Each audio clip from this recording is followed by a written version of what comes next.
और आज मैं आपको बताने वाली हूँ कि नागपंचमी के अवसर पर आपको क्या-क्या चीज़ें करनी चाहिए और क्या-क्या चीज़ें भूलकर भी नहीं करनी चाहिए।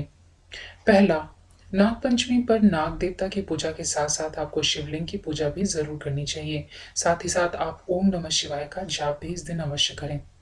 अगला, नागपंचमी के दिन नाग देवता के निवास स्थान की पूजा करनी चाहिए और उन्हें प्रसाद के रूप में सेवइयों का प्रसाद अर्पित करना चाहिए।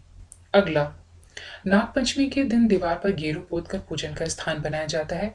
फिर कच्चे दूध में कोयला घिसकर उससे गेरू पुती हुई दीवार पर घर जैसा बनाते हैं और उसमें अनेक नाग देवों की आकृतियां बनाते हैं। तो आप भी यह चीज अवश्य करें। अगला, नागपंचमी की पूजा में चंदन की लकड़ी का प्रयोग अवश्य करना चाहिए इस दिन, क्योंकि नाग देवता को चंदन की लकड़ी और या फिर सुगंधित वस्तुएं अति प्रिय होती हैं। तो आप भी इसका प्रयोग अवश्य करें अपनी पूजा में। अगला, नागपंचमी के दिन किसी सपेरे से नाग नागिन खरीदकर खुले जंगल में छोड़ने से शांति मिलती है। साथ ही साथ इस दिन गरीब बच्चों में या फिर अनाथ बच्चों में दूध वितरित भी करना चाहिए। अगला, इस दिन रुद्र अभिषेक करवाने से बहुत पुण्य फल की प्राप्ति होती है, तो हो सके तो आप भी इस दिन रुद्र अभिषेक जरूर करवाएं।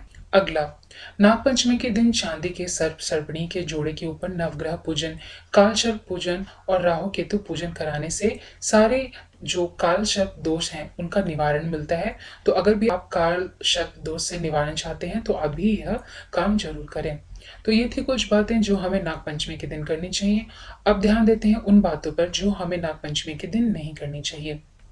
पहला, नागपंचमी के दिन मांस मदिरा का सेवन नहीं करना चाहिए। इससे शिव जी क्रोधित होते हैं। इस दिन हो सके तो आप हरी पत्तेदार सब्जी न तो काटे और ना ही पकाएं। अगला, नागपंचमी के दिन धरती पर हल चलाना, भूमि को खोदना, नींव बनाना, यह सब काम वर्जित माने गए हैं। तो आप भी यह सब काम करने से बचें। अगला, नागपंचमी के दिन सुई धागे से किसी तरह की सिलाई आदि भी नहीं करनी चाहिए।